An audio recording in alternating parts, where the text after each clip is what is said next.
Vás to bude rovnat chvilku asi. Koukám na tu cívku, jestli nebude.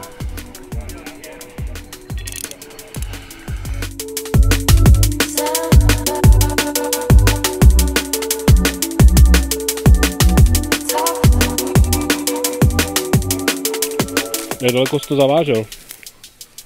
Ale zaváželi jsme skoro až nakonec. Až nakonec. A co tam máš za nástrahu? Hele, máme tam slanečka.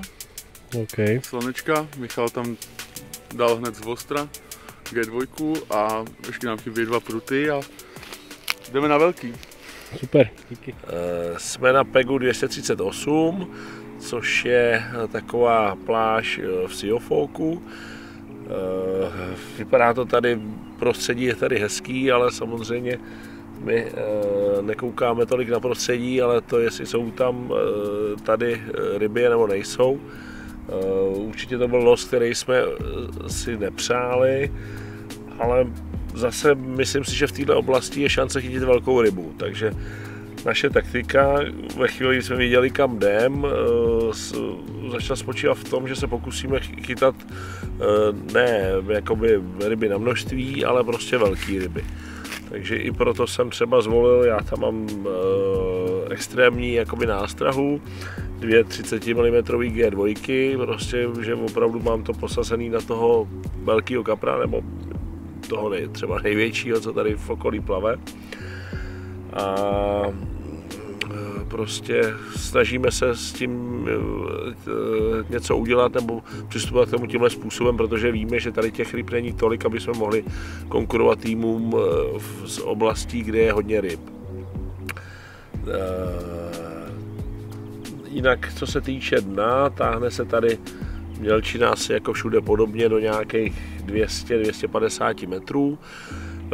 Pak to začne postupně padat a na konci sektoru už je se placka, je tam asi 4,5 metru nebo 4,3 metru a jílový dno, nejsou tam žádný škeble, žádný zajímavé věci. Prostě je to jako na většině míst Balatonu, tak jak to znám, prostě totální placka, že jenom někde v nějakém místě se to zlomí o metr třeba a jinak je to prostě rovný. Jelikož jsme dostali informaci, že v některých oblastech se tahají ryby z mělčích vod, tak jsme jeden prut stáhli tady na nějakých 150 metrů od břehu do metrové hloubky, než se právě než vlastně to dno začne padat níž, takže zkoušíme jedním prutem jakoby teď za sluníčka na mělčině. A uvidíme, no. Myslím si, že tohle počasí nám tady jakoby nesvědčí, že jestli se ochladí a přijdou sem vlny, tak budeme mít větší šanci na tu rybu, než za takových podmínek.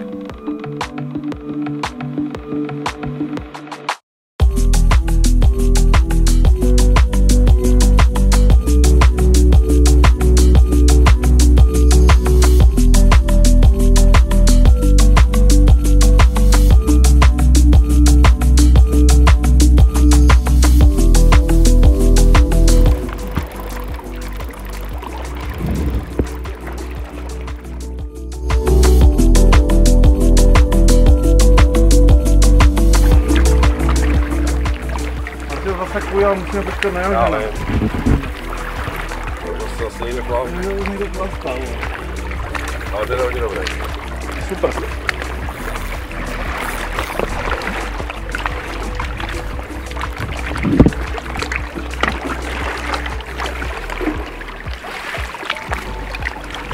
No. To je dobrá ryba. To je ono.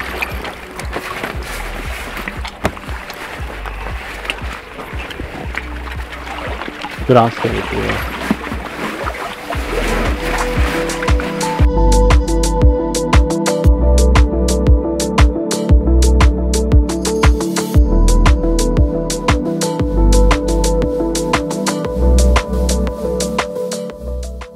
Počkej, bacha, on jde pozor. Já už to vidím.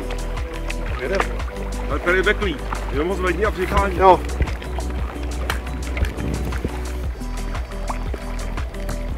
A?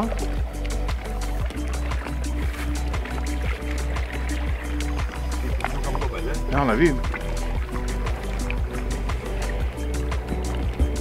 A to jelo nebo co? Tome, tam byl ten pytel, já jsem ti to říkal, ale...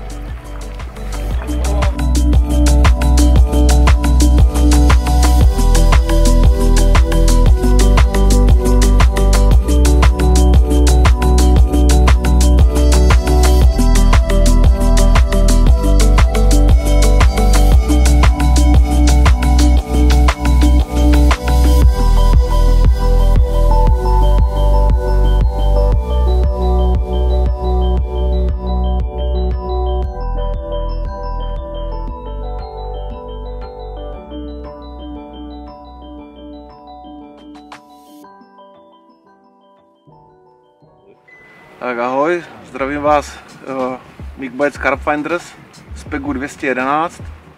Jsem tady teď sám, kluci zdolávají. Jezdí nám to neskutečně, ač to bylo nechtěné místo, že jsme sem nechtěli vůbec.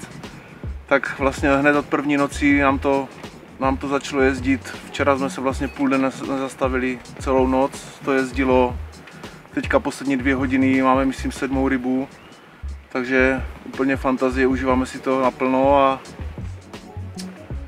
a na co chytáme, co nejvíc funguje, tak asi ten chili squid, ten nám jezdí, ten používáme na 2 udicích, ten jezdí suprově.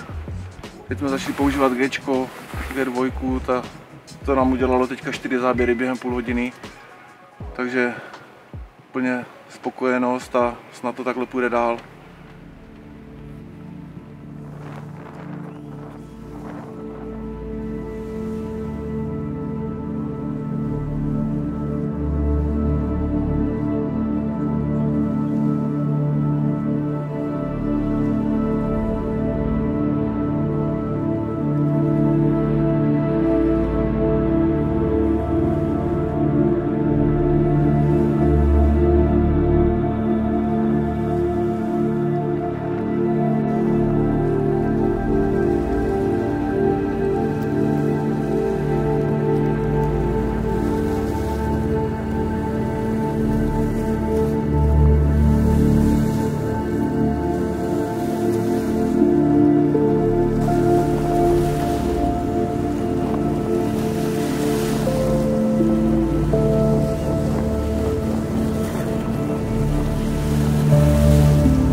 hnedka po delší době na vodě, chvilku nám to stálo, hodinku a půl, dovez rybu, nějakou 10, 11, podal mi tady prut, šel pro rybu do lodi a v tu chvíli se to znova rozfrčelo, takže jenom to položil a hnedka to zase jede.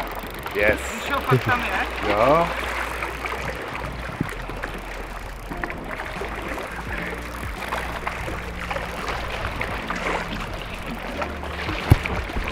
Já si to koleno nesím. Ne. Bere si. Jo. Fakt tam je, Honziku. Fakt tam je.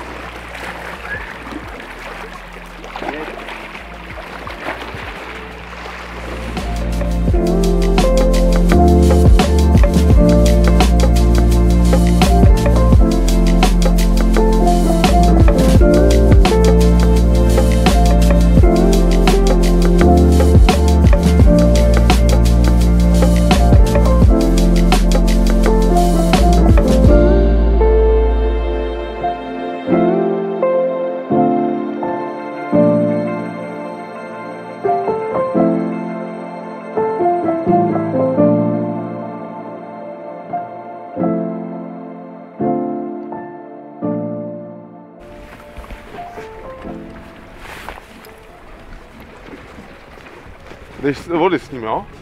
Jo. Tam ty mi vole hází na kameny jak víno a tady tím přijde do vody. Ty vole, to nechám ze všema.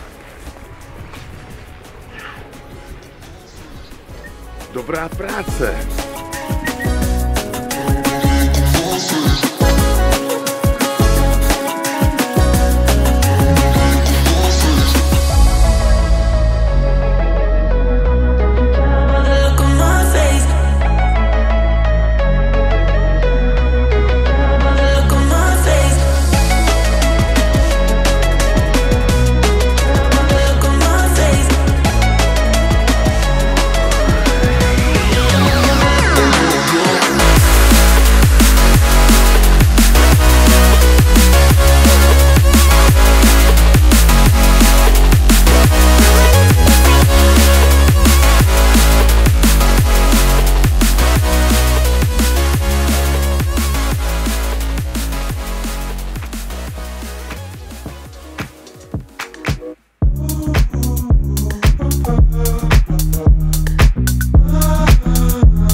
Záběr tady zprává kapra, labuče, má se zvedla, dávají, Začala brát, oni začali letět a ona se do toho namohla. jedna se zvedla, druhá a už jí za hlavu. Tady tam přišla. No, tamhle. Jedině vole toho nechat umotat co nejvíc, protože to pak potom vlastně bude na nás, ta šňůra. Tam je ryba a ty vole, to je dobrá ta ryba, vole. A pěkná. Tu doma je tam si bral na dálku takhle s tím, vole. Vole, to je! Celou noc ty maletky nechají žlutou a teďko zrovna se rozhodnou, že ne, jo.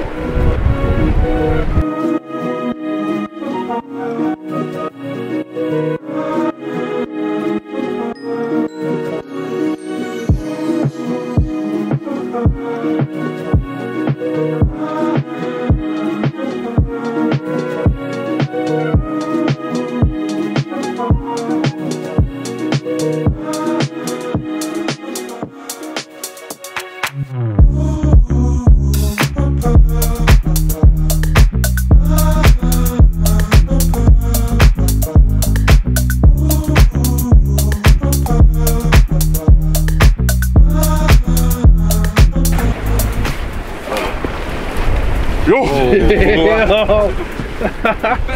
70.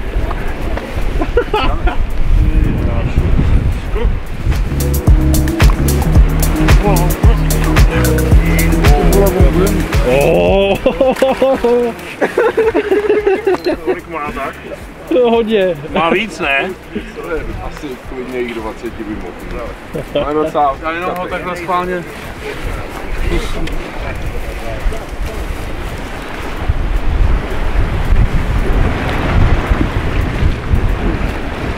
No ty vole. Možná bude, no ty vole slabých 20, no. Mám 90. Budu suchej. Najel to správný hejno. Tak týden závodů na Balatorném Pohlamu za náma. Dopadlo to asi tak, jak jsme očekávali, že tohle místo nebude top na nějaký lepší umístění nebo na nějaké atakování. Jediný, o co jsme se tady snažili, je chytit nějakou velkou rybu, protože tahle oblast je tím vyhlášená, že občas se tady podaří velká ryba. Jedna se nám nakonec podařila, ale nebyla tak velká, aby nám pomohla k nějaký ceně, prostě měla kolem 20 kg. S bylýma 3 prutama jsme chytali prostě takový ty bodované ryby, což se nám od 3. dne dařilo. Ty první 2 dny, když bylo bezvětří a slunečno, tak prostě toto bylo úplně bez kontaktu. Jakmile začalo foukat na nás a ochladilo se, tak ty ryby nám docela spolehlivě brali. Takže jsme tahali takový ty ryby 5 až 12 kg. A natahali jsme jich docela dost, tady okolní sousedy jsme přechytali celkem výrazně, ale zatím teda až ještě je večer, ještě do rána teda můžeme uspět, ale na nějaké umístění do 3. místa v sektoru to nestačilo. Ale jsme spokojení, docela jsme si aspoň ty poslední zachytali.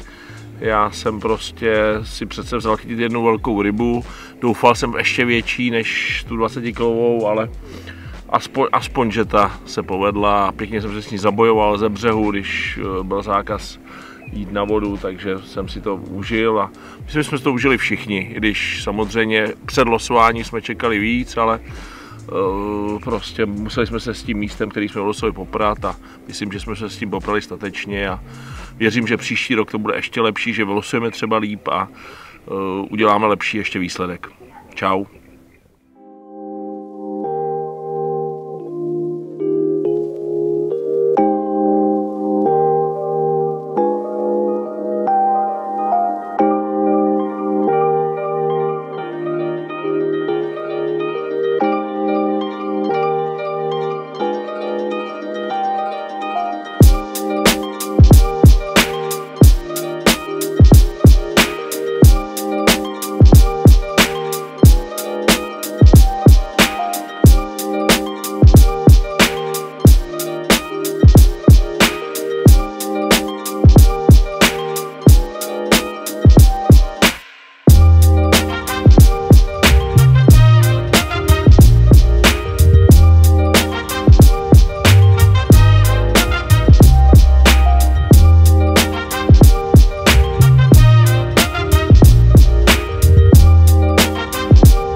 Zdraví vás Mikbites Pezis. Čaute. Vylosovali sme si miesto číslo 129. Nebudeme klamať, s losom sme boli nadšení. Viac menej sme sa tešili. Tešili sme sa na túto scenériu, ktorá tu je. Sme prvýkrát na Balatóne. No, úprimne vám vieme už povedať, že chytili sme dneska krásnu rybu. Lisec 25-65, trápili sme sa tu s malou rybou, večer 2 nebodované ryby, potom sa to trošku rozbehlo. No a dneska na obed táto čerešnička na torte. Rozfúčal sa vietor, obrovské vlny. Zdolávačka, na ktorú Zlatko asi nezabudne do smrti. Vôbec. 450 metrov proti vlnám. Fakt. Boj. Obrovské emócie, rybu keď sme podobrali, počuli nás asi aj na druhej strane, no a tešíme sa, sme šťastní a kilogramy nám pribúdajú, chytáme a užívame si to, je nám super a robíme to, čo nás baví a prečo sme sem došli, takže... A ideme ďalej, poďme! Čau. Super, díky.